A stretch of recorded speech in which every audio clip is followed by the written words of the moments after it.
Marty Morrissey.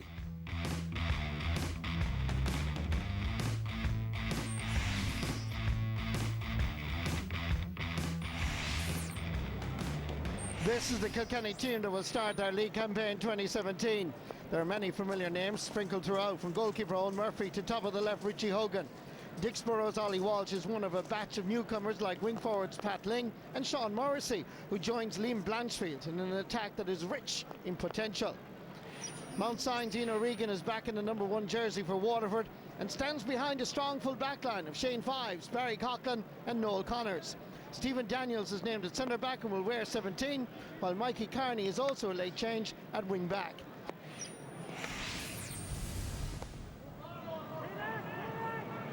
Dropping in around the house. Oh, great catch. There's danger here, and it's a brilliant save by Owen Murphy.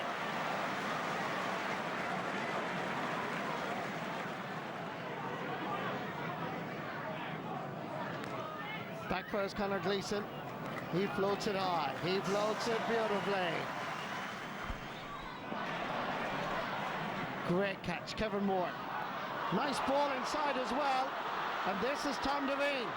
He's going well, cutting it across, surely a goal. There it is, Patrick Curran. A superb goal that started with the captain. A brilliant leap into the air. He fed a sweet ball to Devine. He was unselfish here, spotting Curran available, and he tucked it into the back of the net. It's no more than what Waterford deserve. Breaking ball picked up by Pat Ling. As Kilkenny go and search the scores, the umpires are perfectly positioned and the white flag will be raised. Walsh seems happier out around the half-back line. As Kilkenny go into the attack. Ball inside first, Pat Ling. Going to pull the trigger and he's going to score a point. Nice little bit of stick work by Kevin Moore. Got a touch. Waterford have the opportunity here. Here comes a shot. Oh, right across the face of the goal. Off the stick of Mikey Carney. Ball into space. It's a good ball down towards Liam Blanchfield and company. Nice turn. Oh, that is a brilliant point by Liam Blanchfield. Down towards Paul Murphy. Over first Conor O'Shea. Uses the short grip. Down the middle first Ollie Walsh. Ollie goes for the score from way out the field, and the sliotar eventually drops. That is a fantastic score. Good work by Pat Ling. Giving out for Richie Hogan. And he's taken out of it not once but twice by Ty de Burka, who's on a yellow card. Kilkenny are laying down the gauntlet, so too are Waterford. But this is surely a bookable offence. Listen to the crowd in Nolan Park. And there is no reaction from the referee, apparently. Knocked away. Waterford there in numbers, including Jamie Barron. Tries to get it out. Goes for his Walter Walsh. Literally along the sideline. Oh, my word. Absolutely brilliant. Liam Blanchfield, the Cats, sniffing, but they're still very much alive in the match. Here comes Noel Connors. Connors is challenged by Richie Hogan, and there is a bit of afters going on here. This was Noel Connors coming cleanly out with the ball. In comes Richie Hogan, a full frontal charge that flattened the man from passage. Bursting out is Kieran Joyce. Gets it out first, TJ Reid. He's given a little bit of space. He can score from here. Yes, of course he can. Excellent play, TJ Reid. In comes Stephen Daniels. Oh, it's an absolute hurricane of a challenge. And Pat Ling is on the ground. Kilkenny are incensed. This was the instant with Stephen Daniels. And that was a hefty challenge. Now, what will the referee do here? Number 30 is Stephen Daniels. And the referee has a major decision to make here. It's a yellow card. And the Kilkenny crowd don't like it. Austin Gleeson was waiting for the break. Jamie Barron comes in. Barron sends it back. Oh, that is a brilliant point. Under severe pressure. Jamie Barron tries to flick it away. Comes for his Richie Hogan. Richie, handballer, superb, All-Ireland world champion. Laying it off for his Kieran Joyce. Not known for his scoring touches, but he scored one today for his county.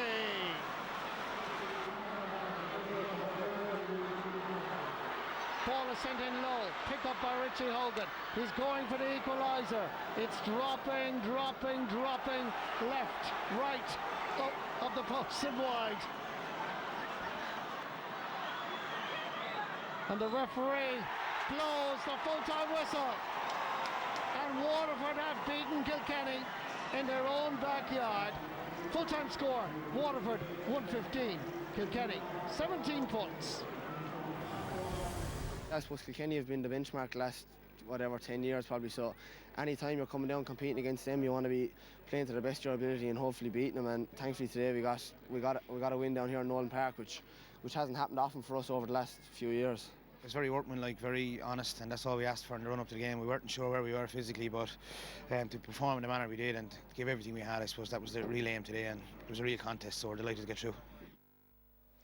Certainly was a hectic finish to that match. Waterford, of course, holding on for those league points. And I guess, Liam, what's rare is wonderful, because they don't win against Kilkenny too often down in Nolan Park. No, you have to go back to 2004, and actually Jackie was telling me it was his debut down there in 2004. Right. He was chasing John Milan around the pitch, but it certainly isn't too often that Waterford managed to turn them over down there, so it's a big win for them. And also I think it's good for them in the fact that they beat them last year as well, so that's 2 victories in a row in the league for Waterford. And winning tight matches, Michael, is huge for a team that are in looking to make progression. Yeah. So that 1-point victory, they were hanging on, but they did manage to hang on. And when Kilkenny look back in it, they'll rue themselves, because they gave 9 points from frees to Pádraig Mahoney. Their discipline was very, very poor today, and the goal, Tom Devine pass across to Patrick Hurling, the goal, it was a vital score in the game. You were seeing these things, obviously, Jackie, from a different point of view in the last couple of seasons. So, from your point of view, how did you read that performance? Yeah, I suppose just looking at it from the outsiders, we would have prided ourselves on the last 13 or 14 years of making Nolan Park a fortress and being physical and playing on the edge, and it just lacked that from Kilkenny, I thought, today. And Waterford were played to their strengths. They packed the middle third. Jamie Barron in there was very industrious. They won a lot of the 50-50, the dirty ball, and from there they got some crucial scores, and the goal was always a cushion that they had. And as the game went on, they reverted. They dropped Tadhg de Burka back off into the pocket, and they always had that cushion of the goal. I know that generally Waterford's work rate today did impress you. Yeah, it really did, yeah. That middle third, that's where the game was won, in the trenches, and Jamie Barron was massive in there. He scored 3 points in play, he had 15 possessions, he won a free that was scored as well, and here are some of his scores, picking off a lovely point down the wing off his right-hand side. He did that all day. Here's another one. He picks up a good position, gets the ball back, jinks back onto his left-hand side, straight over the bar. And he was very industrious. He did that all day, and he's coming off an all-star year, and he's carried that form in. Here he is again, reading the play. The ball breaks, picks it up, and at a crucial time in the game when Kilkenny were coming at Waterford, sticks over a point from 60 or 70 yards. And here's just a bit about Tadhg de Burka. He was a conventional 6, but when 10 minutes to go, he dropped back into the pocket, protect the square, and distribute the ball down into the Waterford forwards. And here he is again. Kieran Joyce coming out with a good ball. And who do we find at the end of it? Tadhg de Burka as well. And he did that all day, and Kilkenny just couldn't really contend with it. Yeah. No, it was a very good, solid performance over those 70 minutes. We're so used to seeing Kilkenny winning, Liam, of course, that we don't expect them to win or to lose too many matches now. So when they do, we start asking questions. But from your point of view, a lack of I think, a striking threat was significant. Yeah, Mike, I think they're really struggling up front. If you go through the first half today, 22 minutes on the clock, they had 7 points on the board. 6 of those points came from TJ Reid. You see, he got the point from play there. I know they're reliant. They're over reliant. I mean, Richie Hogan got the other score, but great pick up here by TJ Reid. But ultimately, he's trying to bring the game to the opposition. We go back to Kilkenny when they were at their prime. You had Henry Shefflin, you had Eddie Brennan, you had Owen Larkin, you had Richie Power, and if one of those guys had had an off day, then someone else just picked it up and took it on, and you always felt there was someone else to back up. They really, you know, if TJ Reid was to go out of that team, you know, they really do need leaders to stand up. So, you know, maybe it's Michael Fennelly and Colin Fennelly coming back in, will give them the impetus. But certainly looking at them today, no goal again today, 4 goals in the league stages last year. They are struggling to find the back of the net, and that's a critical problem for them. So Brian Cody will be worried in that regard.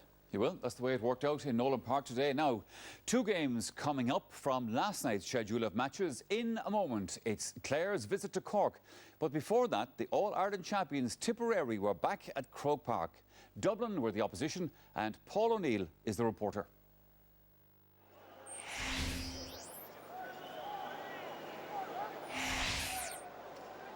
On a bitterly cold, wet and windswept night in February, All-Ireland champions Tipperary got their season up and running with a game away to Dublin. An inexperienced Dub side, which was without players from the Coola club, started the game brightly. Oisin O'Rourke with this effort to help them into a 4-1 lead after 9 minutes. From that moment on, Tip settled to the task, and debutant Aidan McCormack was in sparkling form.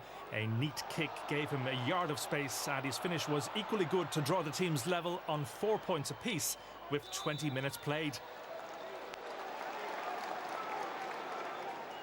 McCormack turned provider for new Tipperary captain Pádraig Maher in 27 minutes, and the big man from Thurles Sarsfields fired over one of his trademark long-range efforts as Tipperary started to take control. Dublin's defence battled bravely in difficult conditions for hurling, and wing-back Chris Crummy took on responsibility with an exquisite strike from distance to reduce the deficit to 3 points approaching half-time. The gap was out to 5 at the break as McCormack continued to torment the Dublin defence. A sweet pass from Noel McGrath. He turned inside onto his left and took one look at the posts. It was 11 points to 6 at the interval. 5 minutes into the second half, and McCormack returned the favour. A clever hand pass over the shoulder to McGrath, and his finish put the game on double scores as Tipperary went ahead by 14 points to 7.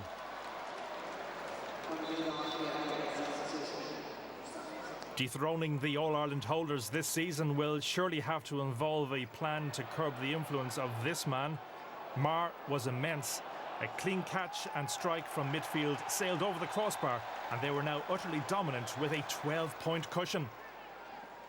By the time Jason Ford struck his goal chance into the back of the Dublin net, the game was long over. It ended with a worrying defeat for Dublin on a scoreline of 124-18.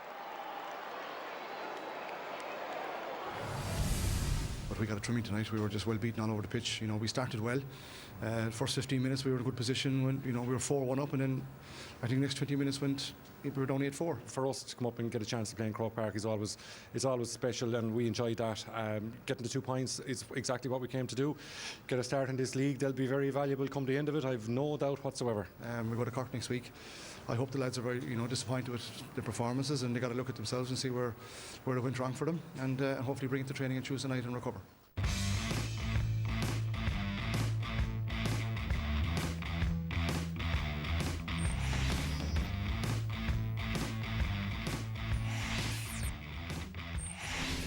There's a real sense of a new beginning for Cork hurling as Kieran Kingston gives 5 players the first taste of Alliance League competition. David Griffin and Mark Coleman are drafted into the back line, while Luke Meade, Shane Kingston and Dara Fitzgibbon play in the forwards. Up against them, quite a strong-looking Clare team, with Tony Kelly and Jack Brown from All-Ireland club finalist Ballyea included. Debutant Cathal Malone is listed at left half forward, while Jamie Shanahan makes his first start in the half back line. Getting this one out of danger here, out here as far as Dara Fitzgibbon. Started very, very deep. Swept away by Mark Ellis. Cork coming looking for the first score here with Alan Cadigan, who's the captain tonight, from a very awkward angle. And he's put this one over the bar. Good start by Cork. Good ball up as far as John Conlon. Missed the 2 league final matches because of a leg injury last year, but he's in form here and he sweeps it over the bar. Really good point by John Conlon, and the teams are level with nearly 7 minutes gone.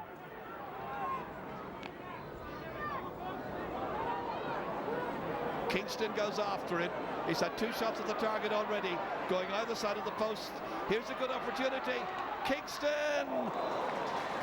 He was going for a goal, but he gets a point instead and makes it 3 points to 1. Well, he really is a flyer, the 19-year-old from Douglas.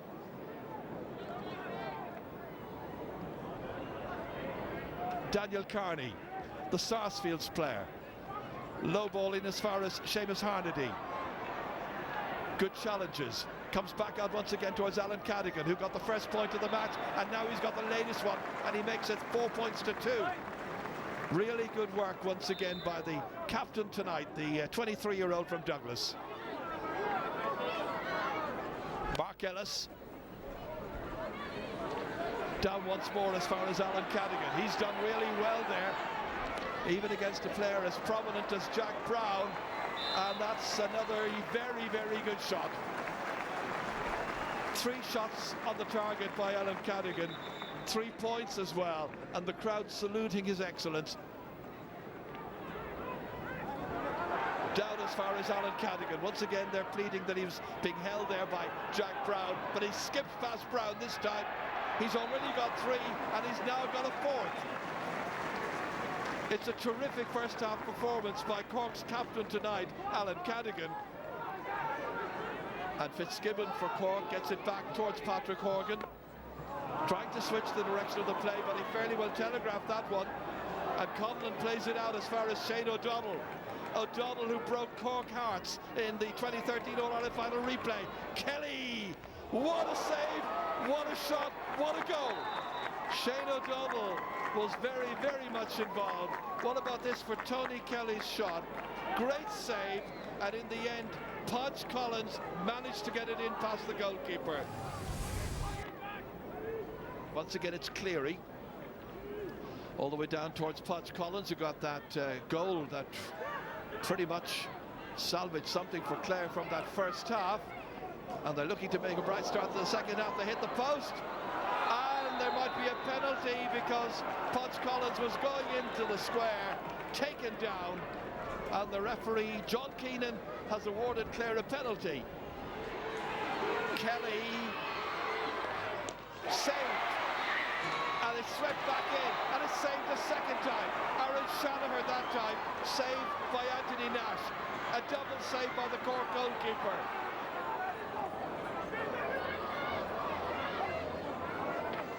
Bill Cooper now, out to Darragh Fitzgibbon, and Fitzgibbon manages to split the posts.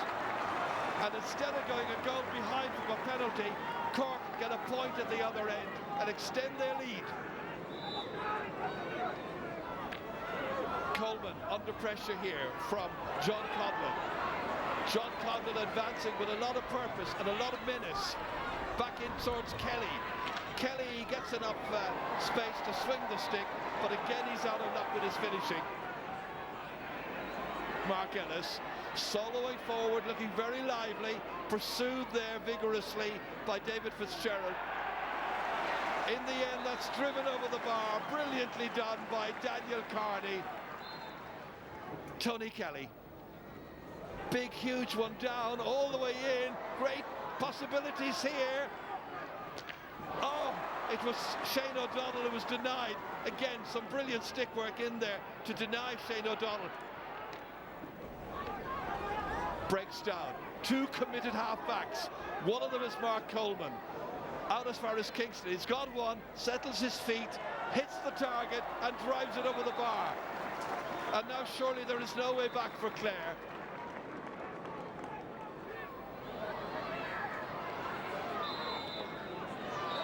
Well, the referee blows his final whistle, and it's a Cork team who get the new Alliance League campaign off to a winning start. And it finishes here. Cork the winners, Cork 21 points, Clare 1 goal and 11. I think, to be fair, and I don't even think we need to look at the video or look at the actual stats. I think Cork were actually much sharper tonight. And in fairness, they were much sharper 2 or 3 weeks ago down in the 6 Mile Bridge.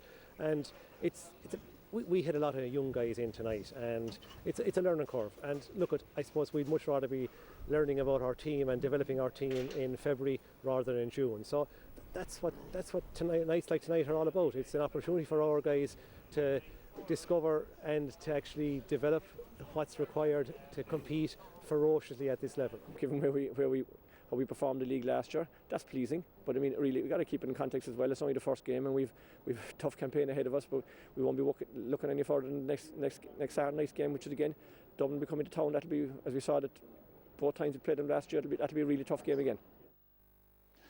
I suppose, Jackie, the point was made there in the interviews. This is a learning curve. This is always a learning curve through the league campaign. As he said, you know, you might as well find things out in February rather than find them out in June. Yeah, and both management teams would have learned an awful lot from last night's game. And we have to remember, it's the first league game. It is February. You know, Cork will be hugely delighted with the new guys that played, and some of the older guys that are there. Daniel Carney was back to his best form when he played in 2013, scored 2 great points. So Cork will be really delighted. Clare, you know, they just lacked that bit of cutting edge, and they weren't as sharp as Cork. And you know, they'll have learned and taken a lot of, and considering that they have a lot of injuries and guys to come back. Sure, I mean, having said that, like, Clare are the defending champions, so they would have gone down like with a certain ambition, needless to say, to Cork. Yeah, I think they had the ambition, but you know, when they look back in the game, you know, they had 11 wides in the first 40 minutes. You know, they really were off target. That would have completely changed the context of the game. They also created 2 goal chances and had a missed penalty in that period as well. So like, they did create the chances, and obviously moving Tony Kelly to centre forward in the second half, he scored 6 points and played. The guy's literally on fire at the moment. So you know, when Clare look back in it with all the guys they have to come back in, is the league the real goal for this Clare team this year? I don't think so. I think their eyes on Munster and All-Ireland prizes, so they'll be around come the summer, I would imagine. No, there's no doubt about that. The points did go to Cork, and I suppose the nice thing about it is, Jackie, if you win a match, to win it with a lot of new guys in the team as well who showed up. Yeah, it is, and Kieran Kingston and his management team, they were quite bold in their selection. There were 7 guys there that were relatively newcomers, and some of the guys that played were Mark Coleman, who was wing back and who was excellent, really strong, really comfortable on the ball. And this guy Shane Kingston, you know, there's been a bit of talk about him already, but the thing I love about him, when he gets the ball right here, his first attitude, take the defender on, and he goes past 2 Clare defenders. Lovely little bit of skill here and over the bar again. And all day long he did that. Every time he got the ball, took the defender on. Here we are again, Mark Coleman doing his defensive duties, cuts out the ball, picks it up, looks up the line and up to his teammates. So all day long they were doing that. Luke Meade, another guy, worked very hard but was able to chip in with 2 great points. Here's one from the sideline as well. So they had players right throughout the field. Their whole full back line was brand new as well. So Cork can really be excited by these new guys. I know Clare weren't really at the pitch for it and that, but they can only beat who's in front of them, and right now they'll be very happy. Yeah, after last night, as Jackie said, it's good to see players come along for any county like that. And in fairness to Cork, they actually need to bring fellas on because of what's been happening over the last 12 months, 24 months. Yeah, I think you're right, you know, and I just liked Cork last night and some of their play, you know. I think, you know, they you know, if you take it, you just simply can't put the ball into Anthony Nash's hand, you know. His use of the ball is absolutely top class. He picks out Christopher Joyce here, and, you know, he makes loads of space down the wing. But, again, they're looking to make the right option with the ball, you know. And, like, you know, Jack Brown is trying to mark Alan Cadigan. It's very hard for a cornerback to defend that type of ball. But, you know, as Jackie mentioned earlier on, these guys want to take you on, and it's a great trait of a forward. Alan Cadigan picked off 4 points. But this also really impressed me. Here's Luke Meade. You know, I suppose a criticism we'd all have of Cork over the years is that do they really work hard enough if they don't have the ball? But Luke Meade turned over the ball there. Then all of a sudden they're on the attack again. Alan Cadigan takes on his man and slips over the second of his 4 first-half points. You know, and look, I'd appreciate I certainly appreciate it is early days. Sure. But there was something really to like about Cork last night. I know Gary Keegan is working with them. We've seen what he's done for Irish boxing. He looks like he's going to make a handle on these Cork hurlers as well. Let's go back to the first game that we saw there, Liam, your own county winners over Dublin, but really there wasn't too much to talk about there, was there? No, there wasn't. It was men against boys last night, you know, and Dublin were just extremely poor. You know, I thought O'Donnell and Chris Crummey were outstanding, but after that they were very weak. Now, look, I guess they lost by 14 to Tip last year in the first round. They managed to turn it around. Lost by 16 last night. I think they'll struggle to turn it around. They looked a long way off the pace last night. There was one man that you picked out, Jackie, to have from that match that you were looking at? Yeah, Aidan McCormick, and there hasn't been a whole lot of talk about Tipperary, and Michael Ryan has been keeping you know, the lid on it, and there's not really any hype, and Liam isn't giving that away here, but this guy really last night stood out. Look at this little kick pass in front of him, picks it up, takes on, drives at the goal, a little shimmy and over the bar on the right, and he was excellent all night. Off the right, he gets another lovely score here off the left, and he scored 5 great points from play, and he set up Noel McGrath for another one. So that's 6 points. That's a big contribution from a corner forward. And this is a team that won by 16 points, beating Dublin with Seamus Canavan scoreless. So, you know, you really have to stand back and say, you know, Tipperary, by their body language last night, Pádraig Maher was excellent. You know, they're really going for the league this year, and they haven't won it since 2008. And Michael Ryan said after the game that it's a target for him. So, you know, watch out for Tipperary. I think we'll do that all right. OK, time for us to take a short break here on Alliance League Sunday. Now, coming up in the next part of the programme, Limerick make the trip to Wexford Park. We're back shortly.